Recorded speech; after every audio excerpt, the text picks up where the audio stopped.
Nobles frères et sœurs dans le Seigneur à travers le monde entier, demeurons bénis au nom de Jésus-Christ, c'est venant. Toujours avec Dieu m'ont posé sur le cœur que j'aimerais effectuer avec vous le partage de la parole de Dieu sur un sujet tellement important et fondamental. Il s'agit de quoi? Il s'agit de la Sainte Seine, le repas du Seigneur. Qu'est-ce que c'est? Beaucoup n'ont pas compris la vraie révélation, la vraie compréhension de cette Sainte Seine.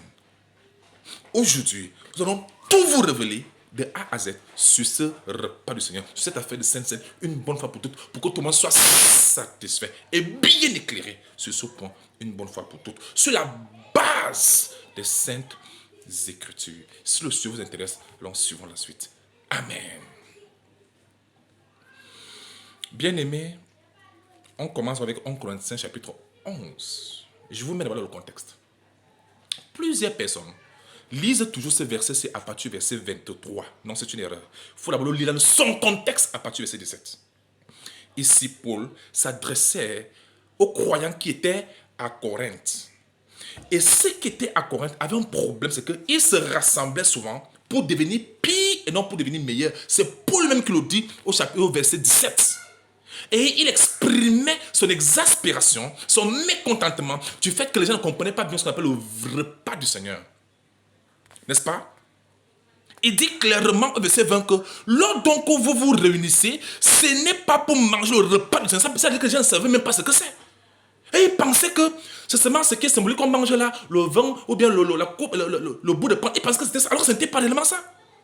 Il dit, mais vous vous réunissez, ce n'est pas pour manger le repas du Seigneur. Parce qu'ils avaient la compréhension charnelle de la chose. Ils pensaient ce qui est dans le ventre là, que le repas du Seigneur.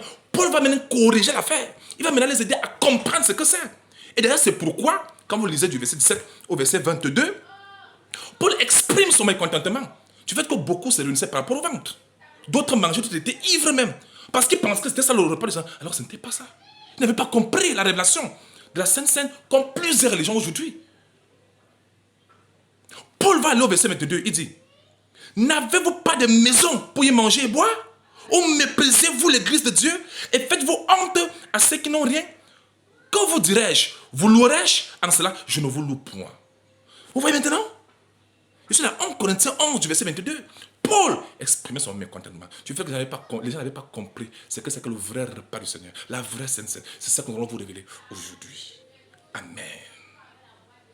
Pour cela, Paul était obligé d'aller prendre ce que le Seigneur avait fait dans Matthieu 26. Il a ramené cela dans l'église pour expliquer aux croyants la vraie révélation de la Sainte Seine. Ah oui? Voilà ce que Paul dit, verset 23. Car j'ai reçu du Seigneur ce que je vous ai enseigné, ce que le Seigneur Jésus, dans la nuit où il fut livré, prit du pain. Le pain dont on parle là, c'est le pain sans levain, c'est-à-dire la farine. N'est-ce pas? Le bout de pain que vous connaissez, la farine. Est-ce que c'est bon? Il a pris ce pain-là.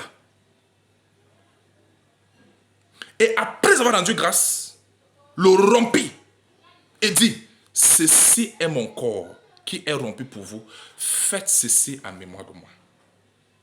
On va expliquer tout cela, ne vous inquiétez même pas. Tout sera clair aujourd'hui, une bonne fois pour toutes. Au verset 25.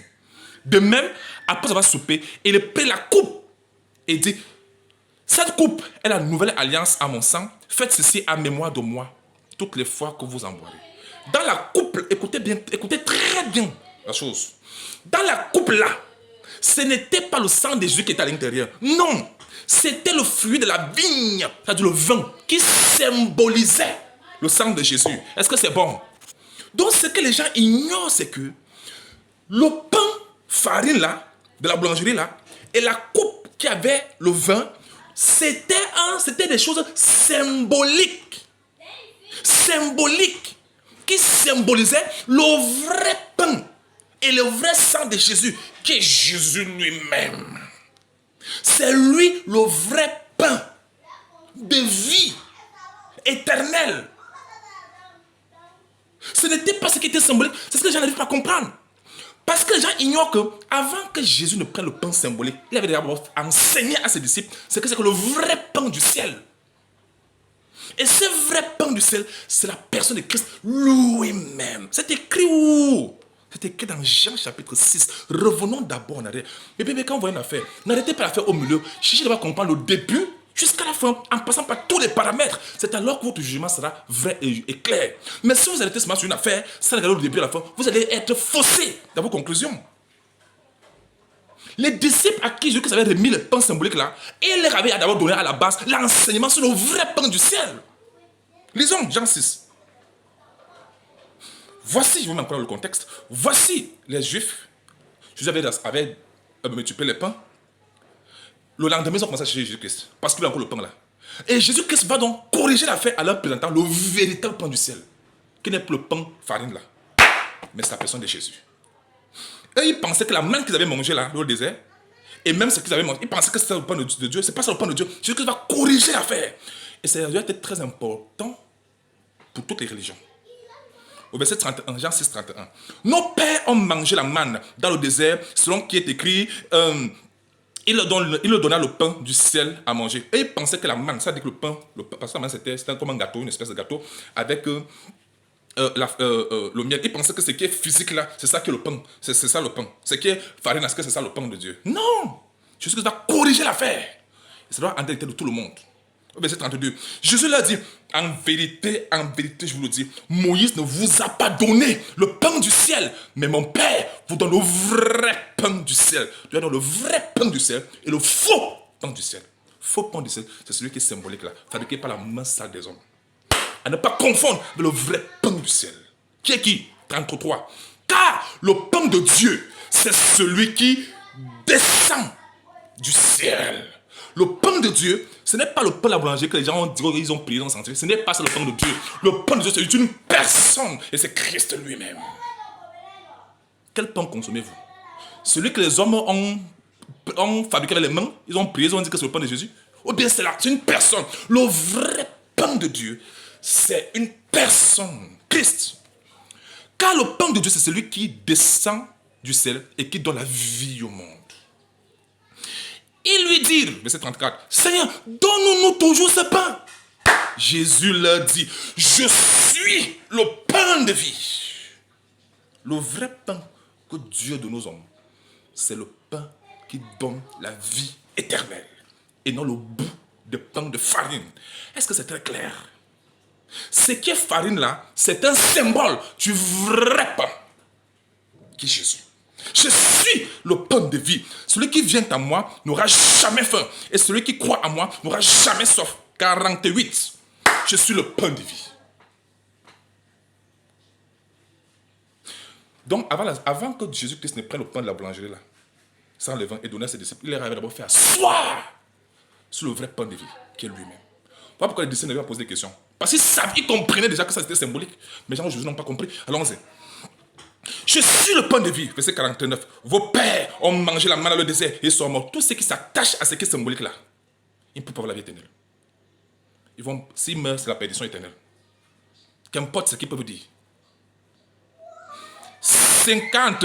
C'est ici le pain qui descend du ciel, afin que celui qui en mange ne meure point. Je suis le pain vivant qui est descendu du ciel. Si quelqu'un mange de ce pain, il vivra éternellement. Les caractéristiques du véritable pain de Dieu, qui est la personne de Christ, dont le salut et la vie éternelle. À ne pas confondre avec ce qui est symbolique là, qui ne peut rien donner à personne. Et le pain que je donnerai, c'est ma chair, que je donnerai pour la vie du monde. 52. Là-dessus, les Juifs disputaient entre eux, disant, comment peut-il nous donner sa chair à manger? Dans leur tête, ils pensaient qu'il s'agissait de la chair physique. Jésus leur dit, en vérité, je vous le dis, si vous ne mangez la chair du Fils de l'homme, et si vous ne buvez son sang, vous n'avez point la vie en vous-même. 54. Celui qui mange ma chair et qui boit mon sang a la vie éternelle, et je le ressusciterai au dernier jour. L'enseignement était très clair. Bien aimé, quand Jésus parlait de la chair, il ne s'agissait pas de prendre sa chair et commencer à le découper pour manger, comme s'il demandait aux gens de pratiquer le cannibalisme. Ce n'était pas le cannibalisme, non. Jean 1,14, la parole s'est faite chair. Donc il ne s'agit pas de manger la chair physique de Jésus. Sinon les 11 disciples devaient être suffisants pour manger tout Jésus. on ne veut plus avoir rien. Mais ce n'est pas de ça qu'il s'agit. Ce n'est pas de ça qu'il s'agit. Il s'agit ici de la parole de Dieu. Tous ceux qui consomment la vraie parole de Dieu, voilà la chair de Jésus-Christ en train de consommer. Tous ceux qui ont Christ dans leur vie ont le pain de vie en eux. Tous ceux qui consomment la parole de Christ consomment la chair de Jésus. C'est que j'ignore. Donc, le pain de la boulangerie farine et la coupe de vin, c'était symbolique.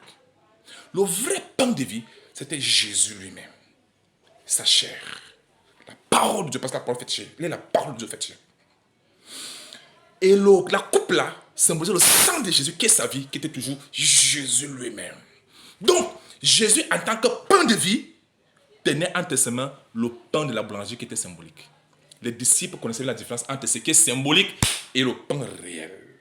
Il fait la différence entre la coupe qui contenait le vin et Jésus-Christ qui contenait le sang, son sang et sa vie. Mais bien aimé, chaque fois que vous entendez parler de Sainte Seine ou de repas du Seigneur, faites la différence entre la Sainte Seine symbolique et la Sainte Seine réelle et vivante. Faites la différence entre le repas symbolique qui est fait à base du pain de la boulangerie et le vin. Ça, c'est symbolique. C'est symbolique. Mais la vraie Sainte Seine, c'est Christ lui-même. Tous ceux qui méditent la parole sont en train de consommer la vraie Sainte Seine qui donne le salut et la vie éternelle. Mais la consommation du pain symbolique là ne peut jamais sauver la vie de quelqu'un ou donner la vie éternelle à quelqu'un. C'est Christ seul. Est-ce que c'est très clair? Les disciples, ils comprenaient cela. Parce qu'ils avaient reçu d'abord l'enseignement sur le vrai pain descendu du ciel. À ne pas confondre avec celui que l'homme a fabriqué dans les usines, dans les cuisines avec les armes. Ne pas confondre les deux. Est-ce que c'est bien clair? Maintenant, on retourne dans 1 Corinthiens 11. Quand Jésus a pris le pain, boulangerie là, avez-vous remarqué qu'il n'avait pas sanctifié le pain là? De manière à le transformer encore, comme les gens font souvent. Je transforme le pain, c'est encore des Jésus. Non! Il avait rendu grâce. Comment se fait-il que les gens aujourd'hui prennent le pain là, ils transforment? Il n'arrivera jamais un jour où ce qui est symbolique va devenir ce qui est réel. Le pain de Jésus, le pain du ciel reste une personne qui est Christ. Et jamais un pain de la boulangerie ne sera transformé en Jésus-Christ. Jamais. Jamais le vin ne va devenir le sang de Jésus. Le sang de Jésus, c'est Christ lui-même. C'est sa vie éternelle. Comment les gens osent prendre ce qui est symbolique et ils font même ce que Jésus n'avait jamais fait. Jésus n'avait pas prié de manière à transformer le vin là en sang ou de transformer le pain là encore. Jamais. Il avait juste rendu grâce. Pourquoi faire ce que Christ lui-même n'a pas fait? De quel droit? Et c'est comme ça qu'on ment aux gens en faisant comprendre que non, voici donc le pain vivant, voici le pain, voilà le corps de Jésus. Vous prenez un bout de pain de nos gens, vous dites que c'est le corps de Jésus? Parce que vous croyez que vos prions changer sans corps de Jésus? Jamais! Le pain de Dieu reste Christ. Et jamais un bout de pain ne va devenir Christ. Jamais la vigne, le vin ne va devenir la vie de Christ. Le sang de Christ réel. Jamais! Mais bien aimé, dites la vérité aux gens. Faites bien la différence entre la Sainte Seine symbolique et la Sainte Seine réelle et vivante qui donne le salut et la vie éternelle à tous ceux qui consomment la vraie Sainte Seine. Pas celle qui est symbolique. Est-ce que c'est très clair? Merci. Maintenant, il y a une déclaration, une phrase puissante que les gens ne connaissent pas souvent. C'est, que signifie? Faites ceci en mémoire de moi. Voici donc là où les gens n'ont pas compris ce que ça signifie. Ouvrez vos dictionnaires. Vous allez voir le mot même. Quand on dit faites quelque chose en mémoire de quelqu'un, c'est quand la personne n'y est plus. Qu'on fait des choses en sa mémoire. Mais quand la personne est là, on ne fait pas les choses en sa mémoire. Faire les choses à la mémoire montre déjà ici que la personne est morte. La personne n'y est plus. Donc Jésus donne les recommandations parce qu'elle allait justement se sacrifier. Il allait justement mourir. Il ne devait plus être là. Raison pour laquelle il a laissé ses recommandations pour que ces choses soient faites en sa mémoire. Si vous faites des choses en mémoire de quelqu'un, pendant que la personne est présente et vivante, vous êtes en train de faire de la comédie. La mémoire renvoie déjà à l'absence de la personne, la mort de la personne, et on fait les choses symboliquement par rapport à la mémoire de la personne. Et ça, c'est très clair. Faites ceci en mémoire de moi parce qu'il partait justement mourir. Il partait se sacrifier à la croix pour les hommes. Il devait mourir. Et les gens devaient rester faire les choses symboliquement en sa mémoire. Je vais prendre un exemple. À ceux qui font les pratiques là, parce qu'ils honorent la mémoire de leurs parents qui est peut-être décédé. Ils font des choses symboliquement. Question. Toutes ces choses que vous faites symboliquement à la mémoire de quelqu'un qui est décédé, si la personne vient maintenant à ressusciter et à revenir au milieu de vous, est-ce que vous allez continuer à pratiquer ces choses symboliques? Allez-vous continuer à faire des commémorations? Allez-vous continuer à faire des choses en sa mémoire alors que la personne elle-même est là? Vous n'allez pas continuer. Vous allez complètement stopper ça. Parce que les choses qui sont faites en mémoire de quelqu'un, c'est que la personne est morte. Mais si ces personnes viennent à la vie, vous allez directement arrêter ça. C'est de ça qu'il s'agit. Si vous continuez à faire ce qui est en mémoire de quelqu'un alors que la personne est vivante, ça veut dire que ça c'est être fou. Ça c'est insensé. C'est quand quelqu'un n'est plus là qu'on peut faire des choses en sa mémoire. D'accord? Et on fait les choses en sa mémoire et c'est symbolique. Mais si la personne ressuscite entre les morts, directement, tout ce qui est fait à sa mémoire est écarté. C'est arrêté. Et on fait maintenant des choses. C'est parce qu'il est là. Il est là. La réalité est là. Pourquoi s'accrocher à ce qui est symbolique alors que la personne est là? Je repose la question. À tous ceux qui font des choses en mémoire des parents qui sont décédés, ou bien des gens qui sont décédés, ou bien de quelqu'un qui est décédé, ils font des choses symboliquement pour nourrir sa mémoire. Si la personne ressuscite, allez-vous continuer à faire ces choses à sa mémoire? Jamais. Pas celui qui continue à faire ça, c'est avec quelqu'un qui est fou, n'a pas compris. Parce que la personne est là et réelle. Directement s'arrête. Donc Jésus disait de faire ce sens à mémoire parce que sur le contexte, Jésus partait justement mourir. Amen. Et attention, Jésus partait se sacrifier à la croix. La Bible l'appelle sacrificateur du Dieu très haut, selon l'ordre de Melchisedec, roi de justice. Donc Jésus n'est pas sacrificateur selon l'ordre des Lévites, mais selon l'ordre de Melchisedec. Et pour vous prouver cela, vous devez savoir que dans Genèse chapitre 14, pour prouver qu'il est vraiment sacrificateur selon le ordre de Melchisedec, Genèse 14, écoutons le verset 18. Quand Melchisedec, qui veut dire roi de justice, avait rencontré Abraham. Regardez ce qu'il avait dit. Melchisedec, roi de Salem, c'est-à-dire roi de paix, fit apporter du pain et du vin. Et il était sacrificateur du Dieu très haut. Donc, vous comprenez pourquoi je m'avais pris le pain et le vin. C'était pour incarner Melchisedec. Pour dire qu'il est vraiment sacrificateur du Dieu très haut, selon le Melchisedec, comme c'est écrit dans Hébreux chapitre 6, le verset 20. Jésus-Christ est bel et bien sacrificateur selon le Melchisedec. Ça veut dire qu'il n'a ni pain ni mère, ni généalogie. Chapitre 7, du verset 1, verset 3. C'est lui. Voilà pourquoi, si Melchisedec avait la canne à sucre en main, Jésus devait aussi prendre la canne à sucre pour accomplir les Écritures. Mais comme Melchisedec avait pris le pain et le vin, c'est la raison pour laquelle Christ avait aussi pris le pain et le vin pour accomplir les Écritures. N'oublions pas, Christ est venu accomplir tout ce qui avait été dit de lui. Lui-même, il a dit de sa propre bouche, dans Luc 24, verset 44. Il fallait que ça accomplisse tout ce qui est écrit de moi dans la loi de Moïse, dans les prophètes et dans les psaumes. Donc, Christ est venu accomplir tout ce qui avait été écrit. Donc, ce qui avait été écrit, c'est que le sacrificateur du Dieu très haut, le Melchisedec, c'est le grand sacrificateur suprême, est venu avec le pain et le vin. Christ s'est également présenté à ses disciples avec le pain et le vin pour accomplir ainsi ce qui avait été annoncé à son sujet. Lui, le grand sacrificateur du Dieu très haut, montrant ici que son sacrifice devait être un sacrifice suprême. Amen. Très bien. Nous continuons. Jusqu'à quand devons-nous continuer? Les gens devaient continuer à prendre le Saint symbolique là. Jusqu'à quand? Le verset 26 répond à la question. C'est ce qu'il tente de vous dire. Car toutes les fois que vous mangez ce pain, parlant le pain de la boulangerie là, qui était pain symbolique, et vous buvez cette coupe, le vin, vous annoncez la mort du Seigneur. Attention, jusqu'à ce qu'il vienne. Avez-vous remarqué qu'il n'est pas dit que jusqu'à ce qu'il revienne? Il y a une différence entre jusqu'à ce qu'il vienne et jusqu'à ce qu'il revienne. Revenir renvoie à l'avènement. Ce n'est pas écrit comme ça. Bien aimé, n'ajoutez rien à la parole de Dieu. Proverbe 30, le verset 6. N'ajoute rien à ses paroles. De peur qu'il te reprenne, que tu ne sois trouvé menteur. On ne paraphrasez pas la Bible. Ne dites pas ce que vous imaginez. Lisez bien ce qui est écrit. La Bible, c'est quoi les formules? Si tu cites mal la formule, le résultat sera faussé. Oh, la Bible est bien. Écoutez, il dit, vous annoncez la mort du Seigneur. Il n'a pas dit jusqu'à l'éternité. Qu'il faut faire ça tous les jours jusqu'à l'éternité. Non. Il n'a pas dit jusqu'à ce qu'il revienne. Qu'on continue jusqu'à ce que Jésus va revenir. Non. Il a dit jusqu'à ce qu'il vienne. Quand quelqu'un est mort, on fait les choses symboliquement pour honorer sa mémoire. C'est ce que Christ faisait. Mais il a dit jusqu'à quand? Jusqu'à ce qu'il vienne. C'est-à-dire qu'après la mort, c'est la résurrection.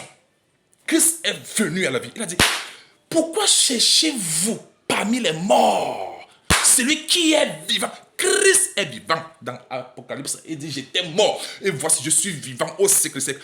Christ est vivant. Où est-il? Quand il est mort, les gens faisaient des choses dans sa mémoire. Et quand il est venu à la vie, n'est-ce pas? Il est monté, il est revenu, il est venu à nous par son esprit. Parce que l'esprit de Christ, c'est Christ lui qui vient en esprit. Beaucoup aujourd'hui disent, ah, je vous avais dit qu'il devait venir, on l'attendait pas, il n'est pas là. Qui se tient à la porte et il frappe? Apocalypse 3, le verset 20. Voici, je mets ça à la porte et je frappe celui qui entend ma voix. Et pendant que Christ montait, il disait, voici, je suis avec vous tous les jours. Pendant qu'il montait, il dit qu'il est avec vous tous les jours jusqu'à la fin. Il est là. Jésus est en moi, il est en toi. Il est partout. Les gens attendent Jésus, il va venir quand il va venir. Jésus est d'abord là, spirituellement. Vous savez qu'il apparaîtra au jour de l'avènement, mais il est déjà là. Nous sommes membres de son corps. Nous sommes assis avec lui dans les lieux célestes en Jésus-Christ. Ephésiens 2, le verset 6. Mais bien, Jésus est là. Qui vit en toi? C'est Jésus. Quand il montait au ciel, qui disait qu'il est avec vous? N'est-ce pas toujours Jésus? L'Esprit de Dieu connaît de ça. C'est Christ lui-même qui est là, en esprit. Il est là. Il dit aux d'autres, ça sent par son nom. Il est là. C'est pourquoi les gens ignorent le Jésus d'aujourd'hui. Ils s'attendent à un Jésus, alors que Jésus est bel et bien là. C'est lui qui attire les hommes à lui. Amen. À tous ceux qui n'ont pas encore reçu Christ dans leur vie, ils doivent ouvrir leur cœur et recevoir Christ comme Seigneur et Sauveur. Il est là. Il a dit, je suis avec vous tous les jours. Matthieu 28, verset 20. Jusqu'à la fin, il n'y a pas un jour où Jésus-Christ n'est pas. Il est là. Christ apparaîtra au dernier jour dans son corps, au jour de l'avènement du Seigneur. Mais il est d'abord là. Et d'ailleurs, il est plus réel que nous. La preuve est que d'ici quelques temps, nous allons tous mourir. Mais lui, il restera là. Donc, on ne peut pas être plus réel que Dieu, que Christ. Christ est plus réel que nous.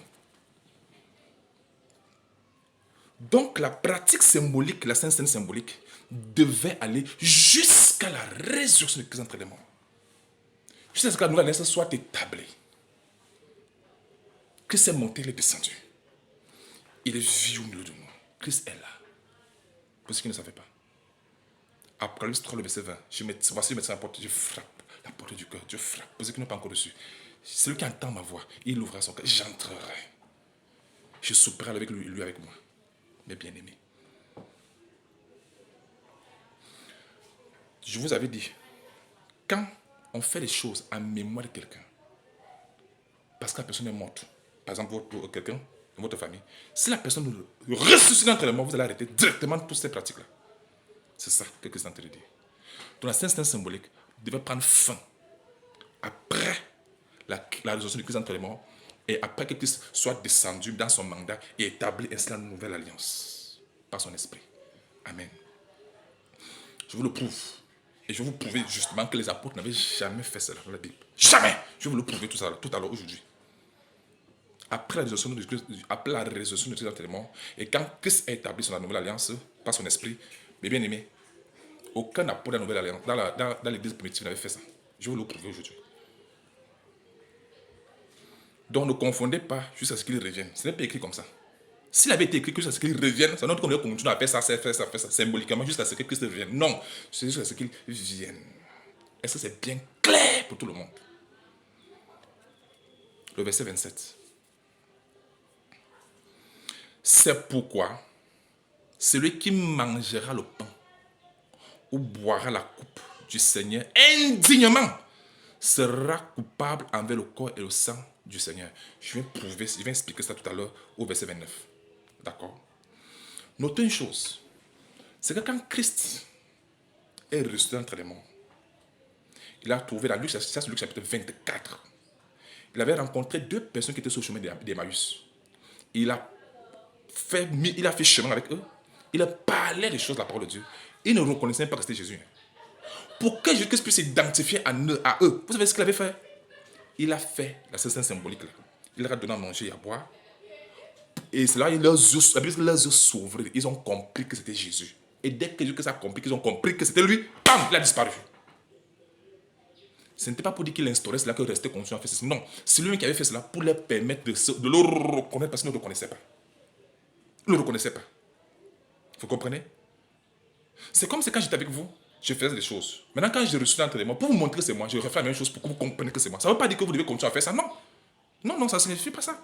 Parce que c'était la dernière fois que l'affaire a été faite. La scène symbolique. Parce que vous savez, en Christ, nous ne fonctionnons pas avec des choses symboliques. Nous fonctionnons avec la réalité. Colossiens 2, verset 17. Version semaine. C'était l'ombre des choses à venir. Mais la réalité, c'est en Christ. Christ n'est pas des imaginations, ce n'est pas des symboliques, ce n'est pas des symboles. C'est dans toute la Sainte Alliance que tout était symbolique. Mais dans la Nouvelle Alliance, c'est la réalité. Tous ceux qui ont fonctionné avec le symbolisme et tout ce qui est symbolique là, la Bible dit que tous ont péché, sont tous privés de la gloire de Dieu. On ne peut pas pour la vie éternelle avec les choses symboliques. S'ouvre la vie éternelle, les choses réelles. Prenez ce qui est réel. Et c'est Christ qui est la réalité. Amen. Je continue au verset 28. En Corinthiens 11, verset 28. Que chacun donc s'éprouve soi-même et qu'il mange du pain et qu'il boive la coupe. Voici donc les gens n'ont pas compris. Les gens pensent que ça signifie que il faut demander pardon si tu as péché, il va venir manger la coupe, venir boire la coupe et manger le pain. Non. D'ailleurs, pour demander pardon, tu n'as pas besoin de manger la coupe. Si ton cœur est sincère, tu demandes pardon à Dieu et c'est bon. Mais qu'est-ce qu'il n'entend pas? Que chacun s'éprouve soi-même. On n'a pas envie d'éprouver tes œuvres, mais toi-même. Les gens de Corinthe avaient posé la question à Paul. Ce qu'il n'entendait pas s'éprouver soi-même. Paul a écrit une deuxième lettre. Dans cette lettre, il explique clairement ce qu'il n'entend pas. Examinez-vous vous-même et éprouvez vous-même. Il explique bien le contexte. Ce n'est pas question que j'ai péché, je viens demander pardon. Ce n'est pas dans ce contexte-là qu'il parlait. Lisons ça. 2 Corinthiens chapitre 13, le verset 5. Écoutez bien ce que Paul avait dit de sa propre bouche au sujet de cette affaire de éprouvez-vous vous-même. Voici ça. Examinez-vous vous-même. 2 Corinthiens 13, verset 5. Écoutez bien le contexte. Il ne faut pas que les gens aient des idées dans leur tête. Écoutez bien ce que la personne a dit.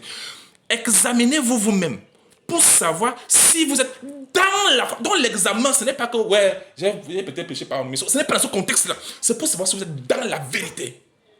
Donc quand Paul écrit au Corinth, il dit, éprouvez vous-même. C'est pour savoir si vous êtes dans la foi. Si vous êtes dans la vérité de la parole. Parce que la foi vient de la parole de Dieu. Examinez-vous vous-même. Il n'est pas question d'examiner les autres, mais examinez ce que vous êtes. Si vous êtes vraiment. Il dit, pour savoir si vous êtes dans la foi. Est-ce que vous êtes dans la vérité? Ce que vous faites là, est-ce que c'est la vérité? Est-ce que vous êtes dans la vérité? Et il dit, éprouvez-vous vous-même. Bon. Donc, l'examen personnel et l'épreuve personnelle, ce n'est pas par rapport à j'ai péché, pas péché. C'est que, est-ce que tu es dans la volonté de Dieu? Tu es dans la foi? Est-ce que tu es dans la vérité de Dieu? C'est de ça qu'il s'agit. C'est de ça que Paul parlait quand il parlait de s'examiner, s'éprouver soi-même. Il dit, ne reconnaissez-vous pas que Jésus-Christ est en vous? À moins peut-être que vous ne soyez reprouvés. Donc pour dire que ça, il faut reconnaître que vous êtes. Quand on dit examine-toi, ça veut dire que examine si tu es un enfant de Dieu ou pas. Examine-toi si tu es une nouvelle créature ou pas. C'est dans cet examen qu'on parle. Ce n'est pas par rapport que j'ai peut-être péché, j'ai fait 50 ans, ouais Seigneur. Ce n'est pas ça. Est-ce que tu es dans le Seigneur? Tu es dans la foi? Si tu es dans la foi, c'est que tu es en Christ. Les choses anciennes sont passées. Toutes choses sont de nouvelles. C'est important de savoir qui nous sommes. C'est cet examen-là que Paul demandait aux gens de Corinthe. Amen. Maintenant, nous continuons. Le verset, il dit maintenant que chacun s'éprouve soi-même, et qu'ainsi qu'il mange du pain et boive la coupe. Maintenant, le pain dont on parle là, c'est Christ, le pain de vie. Parce que quand tu es en Christ, n'est-ce pas, et que tu es dans la foi, tu manges la vraie scène réelle, qui est Christ lui-même. Sa parole. Et la vie de Christ. Et le sang de Christ, s'il vous plaît, le sang de Jésus était un paiement pour la rémission des péchés. pour que nous soyons rachetés. Et ce sang a permis d'établir la nouvelle alliance à son sang. Afin que tous ceux qui sont en Christ soient sanctifiés par le sacrifice de Christ à la croix, ainsi qu'ils consomment ainsi le pain de vie qui est la parole de Dieu. Et la vie de Dieu qui était symbolisée par le sang ou bien le vin. Mais bien aimés, en Christ, on ne prend pas ce qui est symbolique, ça ne donne pas la vie éternelle. Nous consommons la vraie Sainte Seine. Amen. Chaque fois que vous êtes en Christ et que vous partagez la vraie parole du Seigneur, ayant Christ en vous, sachez que vous êtes en train de consommer la vraie Sainte Seine qui donne le salut et la vie éternelle et non les pains de la boulangerie. Est-ce que c'est bien clair? Verset 29. Car celui qui mange et boit sans discerner le corps du Seigneur mange et boit en jugement contre lui-même. Ça signifie quoi? Quand il dit que celui qui mange et boit sans discerner, remarquez le mot discerner. Discerner veut dire que faire la part des choses. Savoir discerner ce qui est réel de ce qui est symbolique. Savoir discerner ce qui est symbolique de ce qui est réel. Quand on dit discerner, ça veut dire qu'il faut faire la part des choses. Les gens mélangent tout. Non, il dit que si tu manges ça sans discerner, que ça c'est symbolique, voici ce qui est réel. Christ est réel. Ça, le pain, c'est symbolique. Si tu ne discernes pas cela, quand tu vas manger cela, Dieu dit que tu manges un jugement contre toi-même. Voilà pourquoi c'est bien le discernement quand nous faisons des choses. Beaucoup de gens n'ont pas le discernement. Ils savent seulement qu'on leur présente le pain et pas oui, j'ai mangé au corps de Jésus. Donc je crois que c'est ça le pain. C'est le pain de la bonté qui est au corps de Jésus. Ça, c'est une insulte envers Jésus. Le pain du ciel, c'est une personne. Ce n'est pas le pain béni. C'est une personne et c'est Jésus. Amen.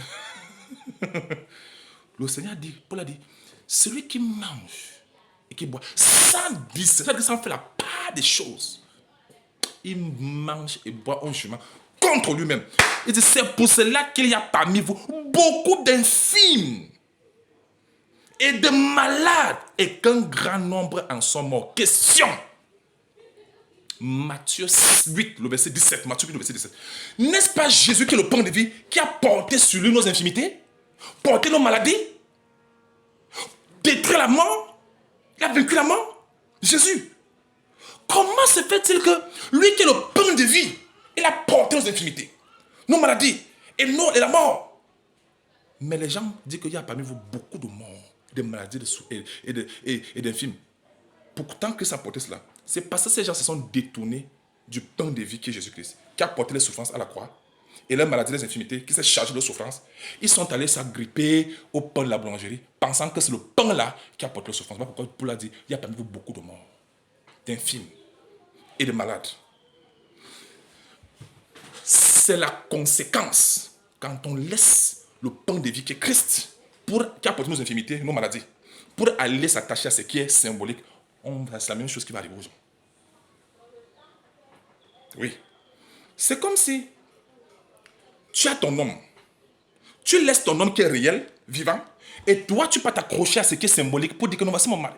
Ça ne peut pas te donner la vie, ça ne peut pas te sauver, tu ne peux rien faire avec ce qui est symbolique, tu ne peux rien faire. Laisse ce qui est symbolique, accroche-toi, embrasse ce qui est réel et vivant.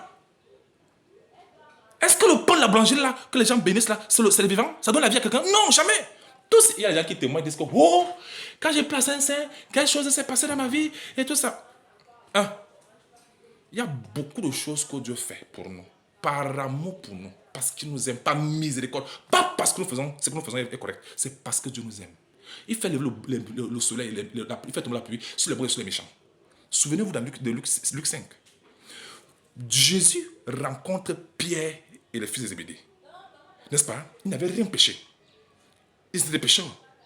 Et Jésus va opérer un très grand miracle. Pêche miraculeuse, les poissons comme ça. Voilà un miracle que je viens de faire. Eux-mêmes, ils avaient compris que c'était un appel à la repentance. Quand ils sont venus, dans ces miracles-là, ils se sont jetés à genoux de Jésus. Ils se sont repentis. Donc, il y a des miracles quand Dieu accorde à quelqu'un. Ce n'est pas parce que ce que tu as fait est correct. C'est parce que Dieu veut t'amener à lui et t'amener à la repentance, à changer de voie. Donc, cette bénédiction donnée à Simon-Pierre et aux fils de Zébédée, c'était pour les amener à la repentance. Ils ont compris cela, ils se sont repentis. Donc, à tous ceux-là qui ont bu le pain symbolique, qui ont mangé le pain symbolique et tout ça, et qui pensent qu'il y a eu des miracles, ils doivent revenir se repentir devant le Seigneur et comprendre que c'était par amour tu l'avais fait, c'est pour les amener à la vérité. Maintenant, pour manger le vrai pain de vie qui est Christ. Le véritable évangile, la parole de Dieu que nous vous apportons. Quand nous partageons ainsi, voilà la vraie Sainte. Parce que c'est de Christ dont il est question ici. Voilà la Sainte réelle. À ne pas confondre avec celle qui est symbolique. Et ça, c'est très clair. Donc, à Corinthe, les gens mouraient. Les infirmités étaient là-dedans. Et il y avait la maladie. Pourtant, Christ, qui est le pain de vie, a porté cela à la croix. C'est parce que justement, les gens avaient renié. C'était détourné du vrai pain de vie qui a porté nos infirmités, nos maladies, pour aller s'accrocher à ce qui est symbolique, c'est qu'ils sont morts. Et le pain de la boulangerie n'a pas pu les aider. Parce que ce n'est pas le pain de la boulangerie qui a porté nos souffrances, qui a porté nos infirmités, qui a détruit la mort. Donc ne vous accrochez pas à ce qui est symbolique. Accrochez-vous à Christ, le pain de vie, qui donne le salut et la vie éternelle. Amen. Comment les gens osent se détourner de Christ qui est réel, le pain réel, pour aller sacraliser et s'accrocher à ce qui est symbolique. Quelle erreur. Prenons le verset. Voici une déclaration du Seigneur qui est souvent très mal interprétée.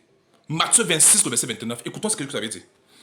Je vous le dis, je ne boirai plus désormais de ce fruit de la vigne. Juste que ça veut dire, il ne va plus boire le fruit de la vigne, il ne va plus boire ça. Parce que c'est symbolique. Il dit, jusqu'au jour où j'en boirai du nouveau. Il n'a pas dit de nouveau, mais il a écrit du nouveau. Avec vous, dans le royaume de mon Père. Nous sommes-nous pas assis avec le Seigneur dans le royaume de Dieu, le céleste en Jésus-Christ. Éphésiens 2, verset 6. Nous sommes déjà assis avec lui. Vous voulez me dire que c'est ça que nous buvons là-bas? Non. Les gens n'ont pas compris le verset. Relisons encore. Je vous le dis en vérité, je ne boirai plus désormais de ce fruit de la vigne. Jusqu'à la vie qu'il ne va plus boire ça. Il ne va plus boire. Il dit que jusqu'au jour où j'en boirai du nouveau. Il n'a pas dit de nouveau. Si Jésus avait dit que jusqu'au jour où j'en boirai de nouveau, ça veut dire qu'il devait dire qu'il va seulement reboire la même chose. Mais ce n'est pas ce que Jésus avait dit. Voilà pourquoi il faut comprendre le français. Il dit que jusqu'au jour où j'en boirai du nouveau. Ça veut dire quelque chose de nouveau. Pas ce qui est symbolique, mais ce qui est nouveau. Et ce qui... La parole de Dieu. C'est la vie de Christ. Voilà ce que nous avons dans le royaume de Dieu. Ça s'appelle du nouveau. N'oublions pas la promesse. Il dit que c'est le pain du ciel que le Père vous donnera. Parce que ce temps-là, il n'avait pas encore accès à ce pain-là. Christ était le pain, mais Christ n'avait pas encore été mort et ressuscité. Il n'avait pas encore accès à ce nouveau pain-là. À cette nouvelle vie-là, il n'avait pas encore accès à ça. Mais après sa résurrection entre les morts, on a eu donc accès au nouveau pain de vie et au vrai sang de Jésus qui est quoi? La vie que Christ nous a donnée, la vie éternelle. C'est ce que nous savourons maintenant dans le royaume de Dieu et non les fruits de la vie. Tous ceux qui pensent qu'au on va aller manger des porcs, on va aller manger peut-être, on va aller boire la Sainte Seine. Ce n'est pas ce que j'avais dit. Il n'avait pas dit qu'il devait boire de nouveau, mais il avait dit boire du nouveau. C'est français là. Amen. Maintenant, pouvons donc les apôtres eux-mêmes. Acte 2, verset 46. Voici donc un verset que les gens interprètent souvent très mal. Et c'est vraiment désolant. Hein. Je vous mets dans le contexte. Il y a eu 3000 personnes qui sont converties à la prédication de Paul, la prédication de l'apôtre Pierre. Vous pouvez lire cela au verset 41.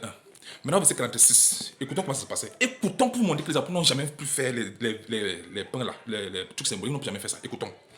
Acte 2, verset 46. Ils étaient chaque jour, tous ensemble, à ce jour au temps. Ils rompaient le pain. C'est au singulier, le pain. Pas des pains. Le pain où, dans les maisons. Quel est ce pain singulier qu'on partage dans toutes les maisons? On dit le pain. Attention, on s'adresse aux croyants ici. Les croyants vendaient leur propriété, pas pour venir manger un bout de pain. Le pain dont on parle là, c'est le pain qui donne le salut et la vie éternelle. C'est la raison pour laquelle ils vendaient leur propriété pour venir communier, partager le pain qui donne le salut et la vie éternelle, qui est Christ. C'est ça le pain dont on parle ici. Ce n'est pas le pain symbolique, c'est Christ qui venait consommer ici. Donc rompre le pain, c'est partager la parole de Christ, partager Christ à travers sa parole. Il ne s'agissait pas de le pain de la boulangerie. Il dit cela que, il dit rompait le pain dans les maisons. Donc c'était un seul pain pour toute la maison là. Donc vous pensez que c'était le pain à la boulangerie qui était long comme ça là, qu'on découpait petit pour le vendre dans chaque maison. Ça c'est être complètement insensé. Ce n'était pas ça. Donc vous pensez que les gens vendaient leurs propriétés pour venir manger le bout de pain? Jamais. Et ils venaient consommer le pain de vie qui est Christ. Amen. Maintenant regardez comment on fait la différence entre le pain de vie là et la nourriture. Écoutons.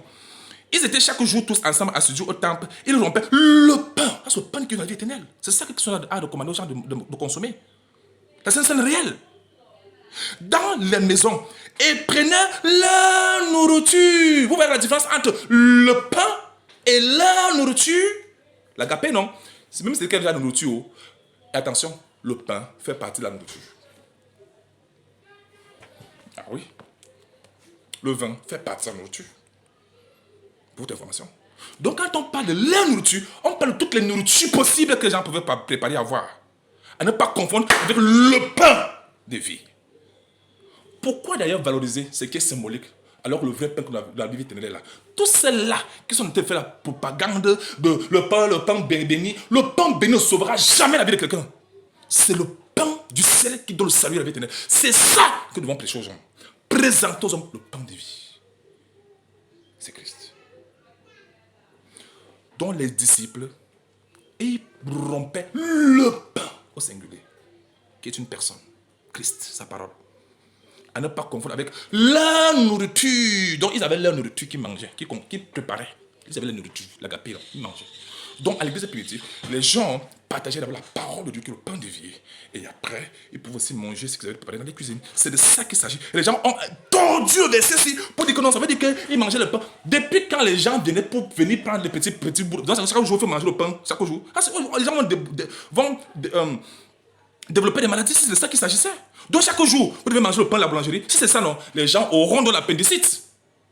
Les gens vont développer des maladies. Comment quelqu'un peut manger le pain tous les jours? Non!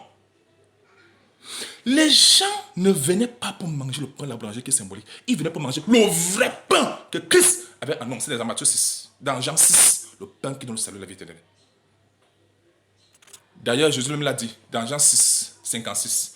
Celui qui mange ma chair et qui boit mon sang demeure en moi et je demeure en lui. Tous ceux qui demeurent en Christ et Christ demeure en eux mangent le pain de vie et non le pain de la boulangerie.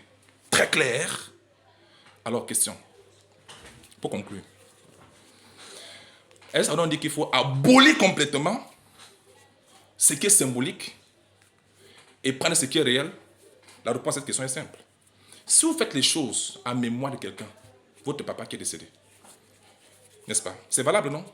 S'il ressuscite d'entre les morts et qu'il est maintenant là vivant avec vous, allez-vous continuer à faire ce qui est symbolique? Allez-vous continuer à consommer ce qui est symbolique ou bien déjeuner avec lui dans la réalité?